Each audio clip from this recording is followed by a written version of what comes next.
Mustaman mo ron, nag-ampo ba mo? Nag-ampo. Nag-ampo mo o nanimba? Wala mo tingog. Kahibong tanong, naay pagtuo, pero mingon gamay ra akong pagtuo. Masukod bagod ang pagtuo bagod na di mo na makita.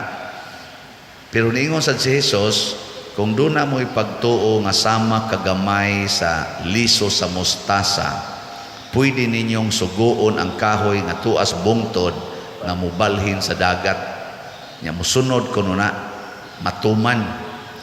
Nya niingon sa siya diri, ang tanan mahimo sa tao nga dunay pagtuo. Abe, pag-abot na karon sa panahon nga naggamit sila sa ilang pagtuo, wa sila kapapahawa sa yawa. Bisag gideclare na ni Jesus nga niingon siya, ang timaan sa gahom sa mutuo kanako mao nga sa akong ngalan makapapahawa sila mga yawa. Pero ang iyang mga tinunan siyam kabuok, kay ang tulo iya man tong gidaan ngadtos bukid. Pagdulhog nila ang siyam ditos ubos, gitabangan nila og sana papahawa ang yawa. Wa gyud mo pahawa. Kadto hinong nagsuroy-suroy sila nga tagurhara sila kabuok, porting mga yawa ilang napapahawa. Pero karon gitabangan nila siyam sila kabuok, wa kapapahawa. Nya ngutana sila ni Jesus, nganong wa man may kapapahawa ato Lord? Ang tubag ni Jesus, ang gikinahanglan mao ang pag-ampo. So daghan di ay mutuo sa Ginoo pero wa mag-ampo. Munang nangutana ko ninyo, di naman ko mangutanag ni tuo ba mo sa Ginoo? Siguro man jud kong nituo mo kay ni aman mo ron dinhi. O kamo sang naas online, ganahan man mo magsigig paminaw kay mituo man. Pero ang pangutana, nag-ampo ba? Muna na siya. Hilingi ay mong tupad na nag-ampo ka.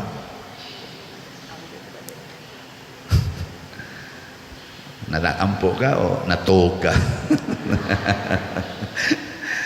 Oy, usahay gani ang pag-ampo himo na tong sleeping pills. Hindi jud ko katuog pa diri. Mag-ampo na lang ko santos nga rosaryo kay di pa kahuman og tulo ka misteryo ana hagok nako. Himo mang sleeping pills. Usahay kami in taong pari himuong sleeping pills. Iniglingkod, hagok dayon, inigsugod og humilis pari. Pero libak na gani, di gyud katug, basta linibakay. Mao na ang atong style. So unsa mo dining pag-ampo? Matud pa sa unang pagbasa, ang kaalam didto na sa Dios. Og ang kaalam nahibaw sa tanan, kaihap siya pila ka bukto sa uwan. Kamo kaihap mo? Kapila mo to ang uwan? Adi, oy. Iwa matay kaalam. Hasta kuno ka ng mga bas sa baybayon, iyan ang naihap sa kaalam. Ang gitason sa langit nga nisyuta, giladmon ngadto sa sana laod, ang kalapad sa kalibutan o sa universo, hibaw-an as kaalam. Unsa may pasabot ani, unsa may relasyon ani sa pag-ampo. Nga kung mag-ampo di ay ta, dili ta mo gamit sa atong kaalam. Mo surrender tas kaalam sa Ginoo. Pananglitan, na cancer ang imong asawa. Moingon ka sa Ginoo, Ginoo ayuha in tawo ng akong asawa. Moana ka. Muna imong iampo, pag-ampo na. Ayuha in tawo ng akong asawa. Sa pag-ampo na dili or ayuha akong bana kay na prostate cancer. Ayuha in tawo ng akong bana. Pag-ampo na. Oh, dili na pag-ampo. Nagdiktar ka sa Ginoo, mura na og ikaw mo ay maalamon. Siguro jud ka nga prostate cancer nang iya. Siguro jud ka nga cancer sa nang iya imong asawa. Wow, kakita day ka sa cancer cells. Minsan ingon man ang doktor, Usahay ra ba kanang doktor masipyat sad na. Daghan kayong sipyat oy. Mga doktor, ang sipyat kanang kaalam nato nga scientific na daghan kayong sipyat na mangani usahay na ana ba na operahan na ba kay tumor kuno igtanaw wa day tumor kay gubaon day tong ultrasound machine. Daghan na sipyat ana inig ana ba inig abli la wa man di ay isira na pagsira na hibilin sa dito ang gunting. Awa din ito po kasong ganito. Ang kaalam karon unsa may atong iampo nigingon stage 4 cancer ang imong asawa og mogamit kas kaalam sa Ginoo moingon jud kaniya, Lord, ni ako karon kay kahibaw kong nasayod ka sa sakit sa akong asawa, matud pas doktor stage 4 cancer niya, ihatag ang grasya para sa akong asawa kay mas nahibaw man ka kay kanamong tanan, ang imong pagbuot maoy matuman. Kana wala sakto, ikaw patay din imong asawa, di ini kamatay na may wala kaniya. Praise the Lord, imong gipakita ang imong kaalam. Wala nya mahibong sa languban ba ini kaugma ning kalitlag kaayo pagkuana pag check up og usap, uy negative naman ang cancer, wala na may cancer cells. Ay, praise the Lord. Ngano man ni Lord ingon nipalit man ko nag-slot. Mahibong lang ka ba nipalit og slot na ayo man noon ana.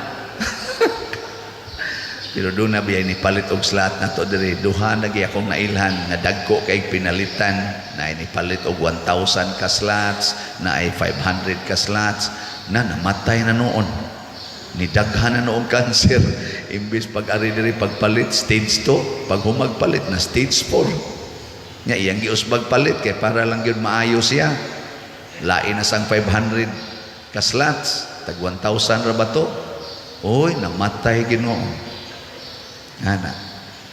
Pero pag hilog na ko dito kay gipatawag man ko kay hilogan ningon gid siya, Father giayo gyud ko sa Ginoo. Unsa pa ayo nga di na mo kakalihok lisod gyud ka ginhawa in siya, wa na jud ko mahadlok nga mamatay, malipayon kay ko nga mamatay. Mura bag gipakita na ko sa Ginoo sa langit pa der. Uy kanindot ko di ay nakaana sa nong ko nindot sa tagma stage 4 data da kay kakita tag langit ana niya pagdayon akong lakaw ingon din siya, kuhaan niya tong sobre pa der kay doon ako ipadahan mo. Haya niya ay mga himsog iglawas asa mudahan tag sobre.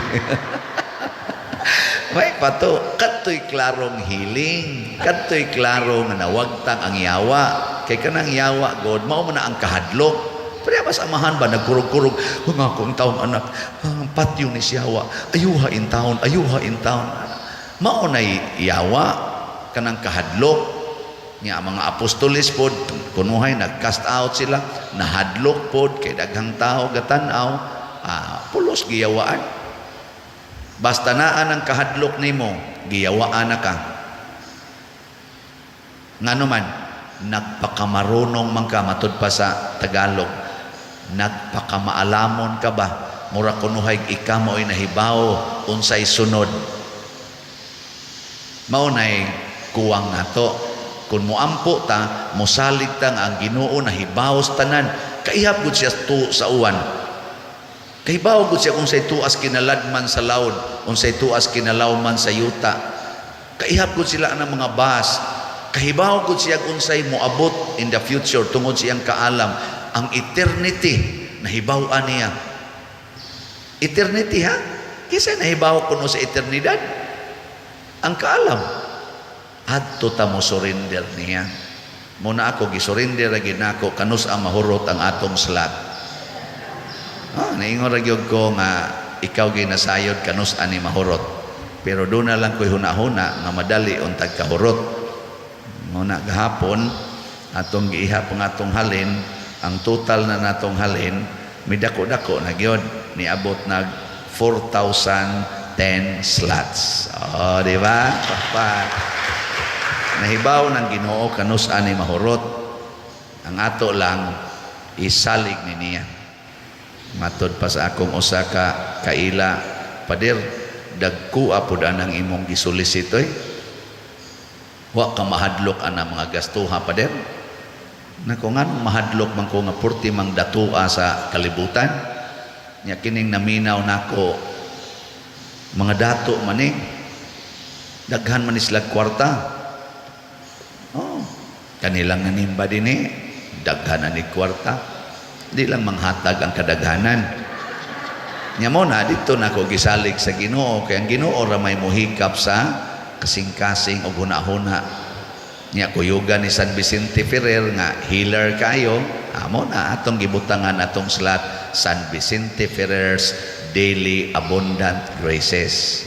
Kay tinuod ba na mao sa nagilamdag ni San Vicente og sa Ginoo nako nga kana mo'y i-title kay mao nay kamatuoran Abundant Graces. Basig gatuo sila nga ang grasya kagikan sa ilang trabaho, sa ilang mga negosyo, sa ilang mga abot sa yuta, sa ilang kasikat, sa ilang kaabilidad. Basig nagtuo sila ana. Hanumdumi sila nga ang daily abundant graces gikan sa Ginoo pinaagi ni San Vicente Ferrer ug sa mga santos. Dili gikan nato kay kita murarata og buwak nga mukalitlag kalaos.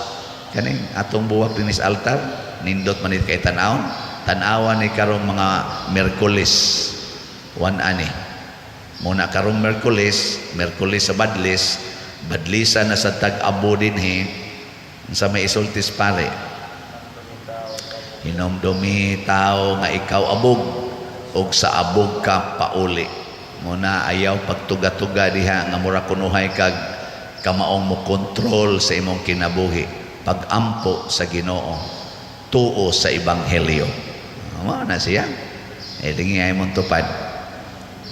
Ing na saman mo palit na kag slot. Sige, mangutan na. Natanawa, di ba? Wag yun mo mangutan na klaro.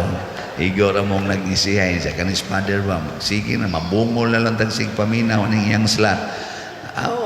Ang Ginoo, amang gani mabungol sa sige na tong pangayo, bisag sige tag kuan, sige tag pakasa, bisag sige na tag pamakak niya, nga Lord, musimba na gyud ko nimo, simba gud taon. Naamang ka ni simba sa samin, siging pakulors buhok, siging kiskis anang kilay, simba anang cellphone, siging tanawan ng mga tiktok. Mo may imong gisimba gud. Bisag natug ang cellphone as tupad inigmata di pa gani maklaro ang pananaw, gahikap na sa cellphone tanaw. Mo na imong gisimba.